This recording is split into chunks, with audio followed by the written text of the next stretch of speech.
Hello mga kids! Welcome na naman sa panibagong vlog. This time, nandito pa rin tayo sa isla ng Boracay at i-feature pa rin namin ang Hugh Boracay pero yung kanilang breakfast buffet sa Laud. Itutour ko kayo at syempre titikman natin yung mga kinuha natin at aalamin natin kung ano-ano yung mga nagustuhan ng mga kids namin dito. Kasi syempre, kapag nag-travel kayo with family, importante na may makakain yung kids. Kung hindi, baka masira na ang araw ng buong pamilya. Kaya nang hinihintay natin mga kids, ikutin natin yung breakfast buffet ng Laud at kumain na tayo kasi gutom na ako. Let's go! What did you eat na? Syempre, nasa Boracay tayo. Patay na marami nito. At isa pang bite ng noodles. I'm a fan. Parang pang Japanese scrambled egg yung datingan. Parang hindi kayo ma-overwhelm. Sobrang dami.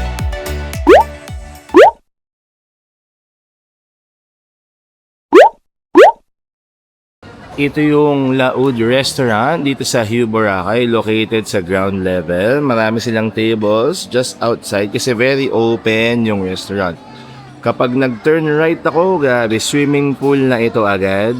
Kitang-kita nyo na yung mga rooms dyan, balcony levels. Tapos ito, yung kanilang malaking swimming pool na may katabing pool bar na si The Flamingo Social.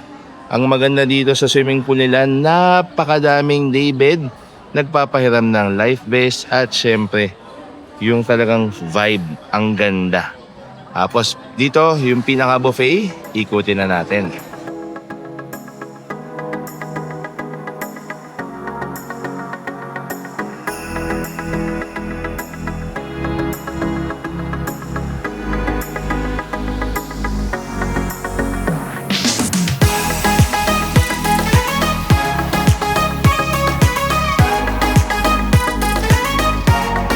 Ikutin natin yung breakfast buffet nila. So dito meron silang pancake and French toast.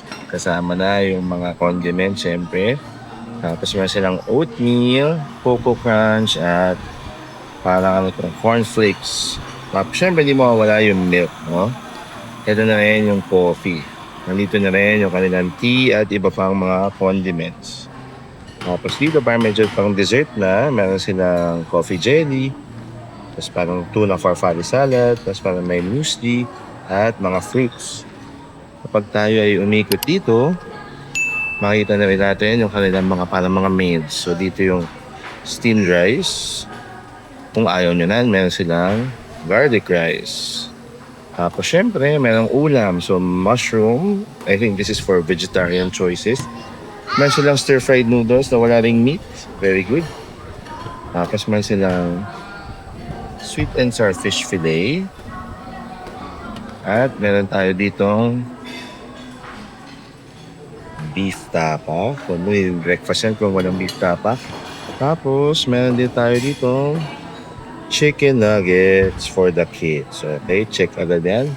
Tapos, yung mga condiments, suka, toyo mansi, salsa, ketchup, lemon vinegar, at pinakurat. Kompleto. Tapos, self-service dito ang spoon and fork. Hello, Mommy B. Good morning! Tapos, kaya lang bahala kumuha dyan. Ito yung parang bread station nila. May kasama na ditong pineapple at mango jam, tapos cream cheese. Tapos, iba't ibang klaseng bread. At meron na rin pang toast. Meron silang donut dito at banana bread. Ito din ito. Ito naman yung donut. Tapos, ito yung kanilang omelette station. Pili kayo ng toppings. Good morning po. Tomato, meron cheese, meron button mushrooms, meron ham, meron onion at bell pepper. Tapos gagawin yan ng mga chef nila for you guys. Kung ayaw nyo na maghintay, scrambled egg. Ready na. Tapos dito, meron na rin silang juices and water. Just in case hindi kayo nagko-coffee and tea. Ito yung buong restaurant. Sobrang lawak. Tapos sobrang presko. Kahit kahapon yung dumating kami, maaraw, hindi naman siya mainit. Tapos, ikutin natin dito sa side na ito. Ang ganda kasi ano na kagad. Pool area na. A few steps away lang or a few steps out lang from kanilang Laud Restaurant. So, after nyo mag-breakfast, pwede kayong chumil agad dito sa kanilang pool area. So, ito. Lakad-lakad muna tayo. Tapos ako ay kuha na ng aking makakain. Nag-hello muna tayo sa ating mag-iina. Hello babies! Good What did you eat na? What did you eat na? Eggy. What else? Noodle. What's this? Tapa. Tapa. Nag-nuggets ka? Yes. Masarap yung nuggets? Yes. Wow. How about Mommy B? Parang pareho. Kain pa lang, same, Kakain pa lang. yes. Eat well. What do you like so far? The egg. The egg. You like the egg? Yummy, yummy egg? With what? What did you put on your egg? You put ketchup? Ketchup. I What like the yun? chicken nuggets. Sarap yung nugget? Yeah. Wow. Did you try the tapa na? Yeah. You like it? Or just okay? That's so fun. Alright. I will get food na. You enjoy.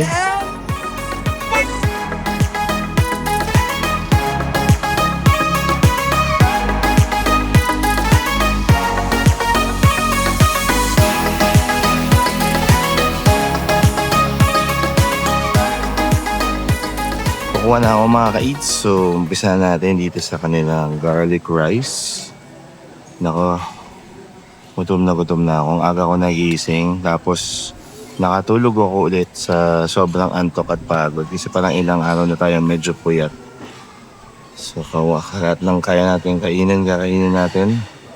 Kasi kapag breakfast buffet, syempre, yan ang isa sa mga nilook forward natin kapag tayo ay nagbabakasyon. Ayan. Tapos, plus points talaga yung kapag masarap yung breakfast buffet. No, so ito, let's get a little bit of everything para masubukan natin talaga. Dito tayo. So, kuha tayo ng tapa. Beef tapa for the win. Konti lang din. Yan. Tapos, ito naman, chicken nuggets. Para matikman natin yung nire-rave ni Beanie, Sadie at Sage. Pa tayong tatlo. Mukhang masarap kasi siya. Tapos, meron tayong sweet and sour fish. Just in case, no, hindi kayo nagmimit. Fish lang kayo. Ba, syempre, nasa Boracay tayo. Pa tayo na marami nito. Tapos, lagyan natin ng pinya. Yung mukhang happy na ako sa aking plate. Hindi, kuha pa tayong itlog. Spoon and fork pa lang muna. Tayong itlog. Morning po. Tapos itlog. Kasi itlog yan parang ang ganda rin ng pagkakagawa. Silky smooth. Yan, happy na. Tapos, punta na tayo sa ating table. Baga tayo punta sa ating table, tayo ay kumuha na muna ng kanilang house blend iced tea. Sorry.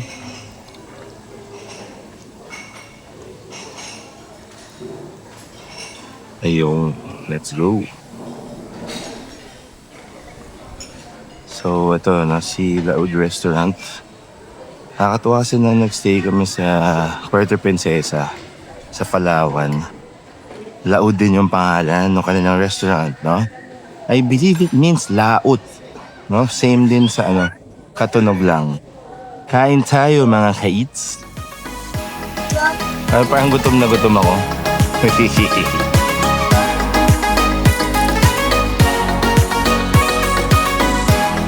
Mga ka-eats, finally after ko mag-ikot-ikot, after ko mag-shoot, time to eat na. So mamaya malalaman ninyo kung ano yung mga favorites or kung ano yung naging favorite ng mga bata dito sa Laud sa Hugh Boracay. Titingnan ko na muna yung kanilang stir-fried button mushrooms. Help. I believe it's fresh. Hindi siya canned. That's point. It's a good meaty vegetarian option. Meron silang chapche na meat-free. Go do that. Mm-hmm. Do that to your other handle. Gusto ko siya kasi Do that with the fingers down. malasa. Down. Hindi siya super dulas. Masarap siya kahit walang meat. The Good. other. No. Kanilang tapa naman. Tapa, syempre, kapag breakfast ng mga Pilipino, tapa talaga.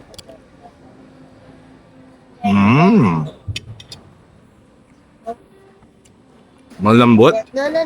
malamis-lamis. Eat Lagyan ko ng suka. Kaya rin may defense. this down. Yan. This up. Keep this up. Keep. Ready. Keep Mas may balanse na siya this at mas sumarap. out. There's something about breakfast buffet and Hide. resorts and vacations. So talagang, sarap kumain. Katabi mo yung pool, ang presko, yung kahit walang aircon, yung parang there's extra, parang comfort and parang yung vibe lang talaga, panalo. Kaya, nakakatuwa. Ang galing niya kasi hindi nila lagyan ng aircon and parang I'm a fan. I'm a fan of the design of the how they decorated or how they parang designed the interior and the exterior of Hugh Boracay. Tapos kung paano nila na-incorporate yung kanilang mga yung food area, yung pool bar, restaurant, ang kanilang gym, tapos tapos meron pa silang commercial space, meron silang play club, di ba? So, nakakatuwa. Yan talaga masasabi ko na solid pampamilya siya. So mamaya aalamin natin kung solid pampamilya rin ba, pwedeng pambata yung kanilang mapagkain dito kapag inalam natin yung mga nagustuhan kainin ng mga bata. Chicken nuggets with rice. Sobrang meaty ng nuggets. Like Hindi siya parang puro hangin, close the side. which is very, very good. Kaya siguro nagustuhan ng mga kids. Ito naman, yung kanilang fish fillet, sweet and sour fish fillet. Wow. Yung sarap ng timpla. Tapos yung fish niya, parang hindi dory, which is plus points. And Put this get close. yung nagustuhan ni Sadie kanina, Get yung keep egg this up. Put this. na ang ganda ng pagkakaluto. Ito nga, na kahit wala ng ketchup for me, I'm a ketchup boy, masarap pa rin siya. Hindi sa pambite ng noodles, I'm a fan. Like that lang.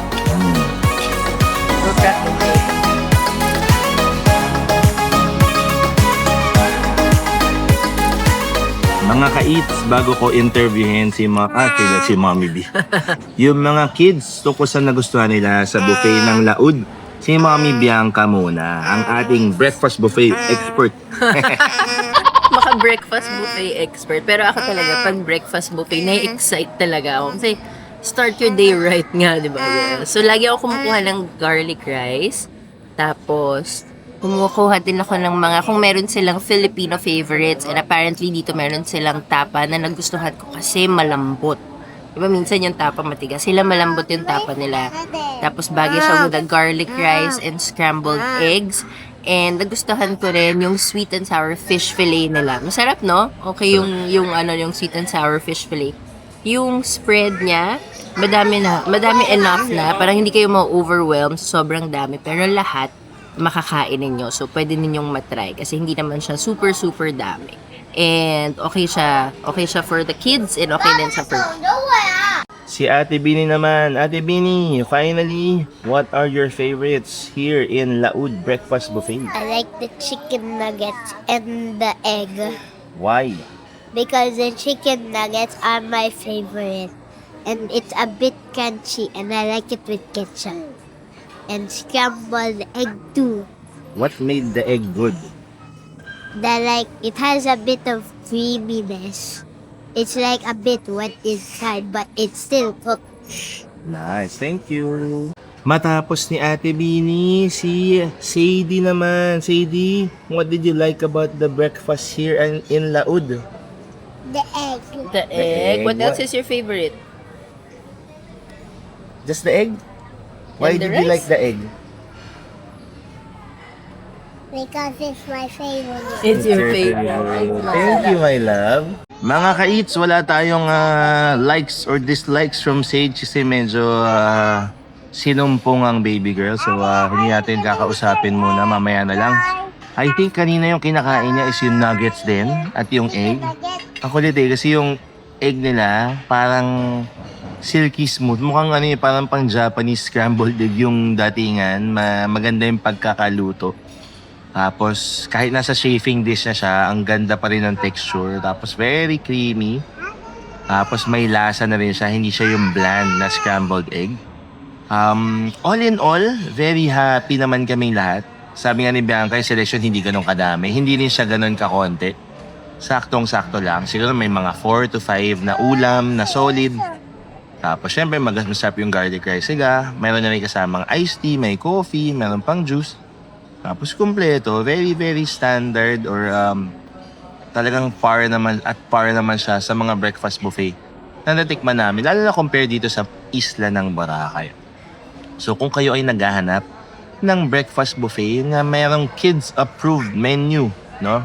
Gusto ko naisip na yung mga kids na may nugget, masarap yung egg, di ba? Tapos merong cereals, kumpleto, meron pang pancake and French toast. Naku, di ba? Pwede nyong i-check yung rates ng Q Boracay sa description below, no? Tapos pwede nyo rin gamitin yung mga discount codes namin. Meron tayong discount codes from Agoda, meron din tayo sa Klook. Para naman maka-discount pa kayo at extra pang kain din yan at pang drinks dito sa isla ng Boracay kapag nagpunta kayo or kahit saan pa mga lugar. Maraming salamat sa panonood mga kids at sana nagustuhan ninyo yung ating Blaud Breakfast Buffet. Until next time, bye-bye!